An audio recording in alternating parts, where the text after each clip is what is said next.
এরকম একটি জায়গা যেখানে কোনো ফল ফসল কোনো কিছু উৎপন্ন হয় না, সেই জায়গায় তিনি আল্লাহর ঘর নির্মাণ করলেন এবং এমন একটা ঘর নির্মাণ করলেন আল্লাহর হুকুমে, যেই ঘরটি সারা পৃথিবীর মানুষের জন্য মার্কাজ হবে।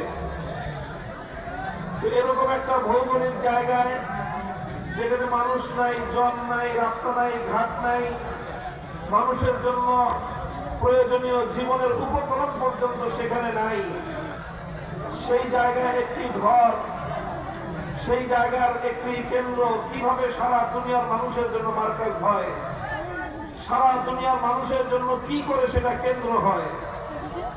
আল্লাহ তো হুকুম করেছেন দুনিয়ার মার্কাজ গঠন করার জন্য, আল্লাহ তো নির্দেশ দিয়েছেন সারা দুনিয়ার কেন্দ্র হিসেবে বাইতুল্লাহকে প্রতিষ্ঠা করার জন্য।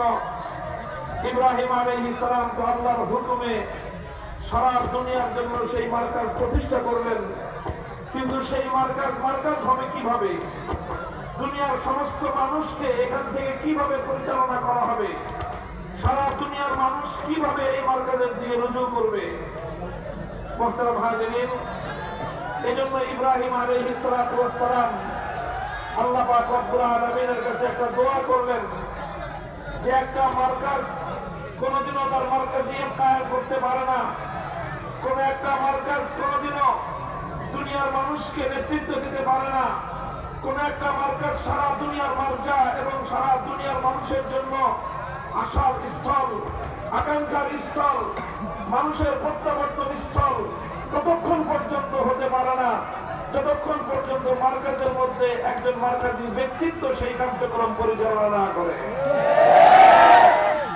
এই জন্য ইব্রাহিম আলাইহিস সালাম আল্লাহ পাক রব্বুল আলামিনের কাছে দোয়া করলেন যে আল্লাহ, আমি আপনার হুকুমে মার্কাজের ভিত্তি রাখলাম, মার্কাজের ঘর আমি নির্মাণ করলাম, কিন্তু শুধু ভিত্তি দিয়ে আর ঘর দিয়ে মার্কাজিয়াত আসবে না, আপনি এই মার্কাজকে সারা দুনিয়ার মার্কাজিয়াত, সারা দুনিয়ার কেন্দ্রীয় স্থান, সারা দুনিয়ার মার্জাইয়াতের স্থান, সারা দুনিয়ার মানুষ যেন এর দিকে প্রত্যাবর্তিত হতে পারে, সেই ব্যবস্থা করার জন্য আমি আপনার কাছে দোয়া করতেছি। আল্লাহ, আপনি এখানে একজন এমন ব্যক্তি পাঠান, এমন একজন ব্যক্তি পাঠান যেই ব্যক্তি চারটি কাজের মাধ্যমে সারা দুনিয়ার মানুষকে এক ইনকিলাব উপহার দিবে, সারা দুনিয়ার মানুষের জন্য দুনিয়ার সবচেয়ে বড় কল্যাণকর ভূমিকা তিনি পালন করবেন। মুহতারাম হাজিরিন, এদিকে সবাই দিকে তাকান, এই বাম দিকে যারা আছে দিকে তাকাও, কোনো কথা বলবো না, মুখে কোনো কথা নেই, একেবারে নীরব। মুরব্বীরা এখানে বসে আছেন, এই কি করতেছে?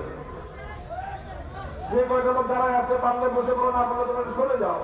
এত বড় একটা বিশৃঙ্খলা করতেছে, এই আওয়াজ করবা না, সব জায়গায় খালি কথা বলে, তুমি আওয়াজ করে বসো।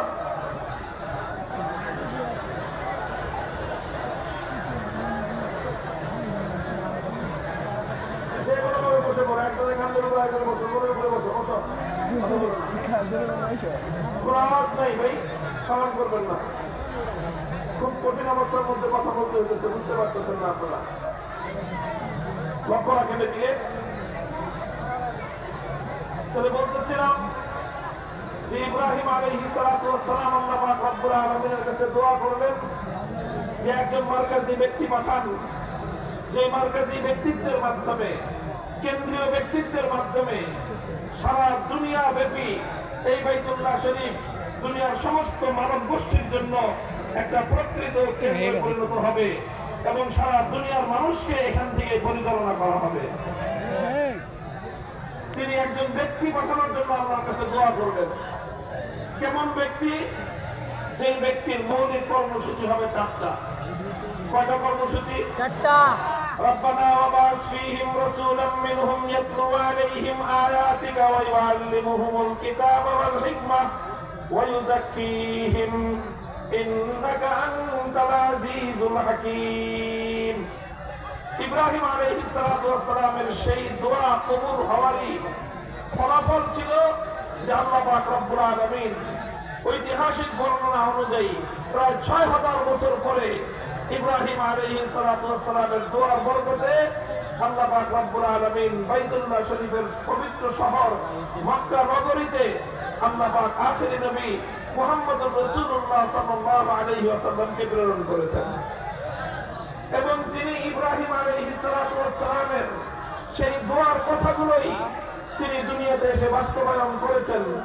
সূরাতুল জুমার মধ্যে আল্লাহ পাক রব্বুল আলামিন সে কথাই বলেছেন যে আল্লাহ পাক এমন এক নবী পাঠিয়েছেন উম্মতের জন্য, বিশ্ব মানবতার জন্য, যিনি ওই কথাগুলোই বাস্তবে পরিণত করেছেন যেই কথাগুলো ৬০০০ বছর আগে ইব্রাহিম আলাইহিস সালাম দোয়া করেছেন, সেই কথাগুলি তিনি বাস্তবায়ন করেছেন। ইয়াতলু আলাইহিম আয়াতিহি ওয়া ইউযাক্কিহিম ওয়া ইউআল্লিমুহুমুল কিতাবা ওয়াল হিকমাহ ওয়া ইন কানূ মিন ক্বাবলু লাফী যালালিন মুবিন। একই আয়াত সামান্য পার্থক্যে সূরা বাকারা এবং সূরাতুল জুমার মধ্যে এসেছে। সূরা বাকারায় এসেছে ইব্রাহিম আলাইহিস সালাতু ওয়াস সালাম দোয়া করলেন সেই দোয়া হিসেবে। সূরাতুল জুমায় এসেছে সেই একই কথাগুলো একই ভাষায় আল্লাহ পাক রব্বুল আলামিন যখন সেই দোয়া কবুল করে নবীকে পাঠিয়েছেন সেই নবীর কর্মসূচি হিসেবে। কাজে এটা যথার্থভাবে বলা যায় রাসূল আকরাম সাল্লাল্লাহু আলাইহি ওয়াসাল্লাম দুনিয়াতে যেই কাজ করেছেন, নবীওয়ালা কাজ, নবুয়তের যে কর্মসূচি, সেই কর্মসূচি এই ৪ দফা কর্মসূচি। কয় দফা কর্মসূচি? ৪টা। কয় দফা কর্মসূচি? ৪টা। এই ৪ দফা কর্মসূচির মাধ্যমে দুনিয়াতে তিনি ইনকিলাব এনেছিলেন, বিপ্লব এনেছিলেন, সারা দুনিয়াকে এক নতুন বিশ্ব উপহার দিয়েছিলেন। জাহিলিয়াতের কবর রচনা করে মানবতা এবং ইনসানিয়ত তিনি প্রতিষ্ঠিত করেছিলেন। এই সব কিছুর মূলে ছিল এই ৪ দফা কর্মসূচি। একটা একটা করে খুব সংক্ষেপে বলবো। আর আজকের বর্তমান আমাদের সময়ে এই ৪ দফা কর্মসূচি কতটুকু চলছে, কিভাবে চলা উচিত, সেই ব্যাপারে ১-২টা আমি ইনফরমেশন, তথ্য দিয়ে কথা শেষ করব। নবীর প্রথম কর্মসূচি ছিল ইয়াতলু আলাইহিম আয়াতিক, তিনি আল্লাহর কোরআনের তেলাওয়াত করবেন। তিনি আল্লাহর কোরআনের তেলাওয়াত করবেন। মনে রাখবেন একটা কথা, যে এই ৪টা কাজ, যেই ৪ কাজের কথা আখেরি নবীর শান হিসেবে, আখেরি নবীর কর্মসূচি হিসেবে বর্ণনা করা হয়েছে, এই ৪টা কাজ একটা বিষয়কে কেন্দ্র করে, সেটা হলো কিতাবুল্লাহ, আল্লাহ পাকের কোরআন। নবীর ৪টা কাজই কোরআনকে কেন্দ্র করে। এখানে সেন্টার পয়েন্ট হলো আল্লাহর কোরআন। সেন্টার পয়েন্টটা কি? কথা বলেন। আপনারা কথা বলতে হবে, বুঝতে হবে, খালি ফাঁকা মাঠে ওয়াজ করবো না। সেন্টার পয়েন্টটা কি? আল্লাহর কোরআন। কোরআনকে কেন্দ্র করে নবীজি ৪ কাজ করেছেন। কয় কাজ? ৪ কাজ। ১ নম্বর কাজ হলো ইয়াতলু আলাইহিম আয়াতিহি। ১ নম্বর কোরআনে পাকের তিনি তেলাওয়াত শুনিয়েছেন। এই জন্য কোরআনের তেলাওয়াত এটা হলো বুনিয়াদী কর্মসূচি, বুনিয়াদী কাজ। এটা একটা মুস্তাকিল কাজ, স্বয়ংসম্পন্ন কাজ। কোরআনের অর্থ বুঝা আসুক বা না আসুক, কোরআনের অর্থ বুঝে আসা বা না আসা, কোরআনের মর্ম বুঝে আসা না আসা, এটা পরের বিষয়। প্রথম ধাপের কর্মসূচি হলো শুধুমাত্র এই জাহিলিয়াতের অন্ধকারকে দূর করতে হলে চতুর্দিক থেকে আল্লাহর কোরআনের তেলাওয়াত শুরু করো। কোরআনের তেলাওয়াতের মধ্যে আল্লাহ পাক সেই তাসির রেখেছেন, সেই প্রভাব রেখেছেন। বরং আমি তো বলি সবচেয়ে বেশি প্রভাব সেই যুগের জাহিলিয়াত, সেই বর্বরতা, সেই অন্ধকারের কুহেলিকা, সেই অন্ধকারের শেকল আর সেই অন্ধকারের প্রাচীরের উপর সর্বপ্রথম যেই আঘাত এসেছিল, সেই আঘাত ছিল আল্লাহর কোরআনের তেলাওয়াতের আঘাত। ইতিহাস পড়ো, সিরাত পড়ো, হায়াতুস সাহাবা পড়ো, হযরত আবু বকর সিদ্দিক রাদিয়াল্লাহু তাআলা আনহুর জীবনীতে পাওয়া যায়। তিনি একবার মক্কা ছেড়ে চলে যাচ্ছেন। ইবনুদ দাবিনা নামক একজন আরবের প্রভাবশালী ব্যক্তি আবু বকর সিদ্দিককে বললেন, আপনি কোথায় যান? বললেন যে আমি মক্কায় থাকবো না। কেন থাকবেন না? মক্কার লোকজন আমার সঙ্গে দুর্ব্যবহার করে, আমাকে নানাভাবে উত্তপ্ত করে, এই জন্য আমি আর মক্কায় থাকতে পারবো না। ইবনুদ দাবিনা বলল যে আবু বকরের মতো লোক যদি মক্কায় থাকতে না পারে, এটা মক্কাবাসীর জন্য কলঙ্ক হবে। মানুষ মক্কার লোকদেরকে খারাপ বলবে যে আবু বকরের মতো সোনার মানুষকে তারা থাকতে দেয় নাই। কাজে আপনার যা সমস্যা আমি দেখবো, আপনি আমার সাথে চলেন, আপনি মক্কাতেই থাকবেন। ইবনুল তাকিনা সিদ্দিক আকবরকে নিয়ে মক্কায় আসলেন। মক্কার দুরাচারদেরকে ডেকে বললেন যে আবু বকরের মতো সোনার মানুষ, মনের মতো নরম মানুষ, এই মানুষটাকে তোমরা কেন উত্তপ্ত করো? এই লোকটা যদি তোমাদের চালায়, তোমাদের উত্তপ্ত করার কারণে তোমাদের ত্যক্ত বিরক্তি দেশে যদি মক্কা ছেড়ে চলে যায়, এটা তোমাদের জন্য সারা আরবের মধ্যে বদনামের কারণ হয়ে যাবে। কাজেই তোমরা তাকে থাকতে দাও, তাকে তার কাজ করতে দাও, তাকে তোমরা ডিস্টার্ব করো না।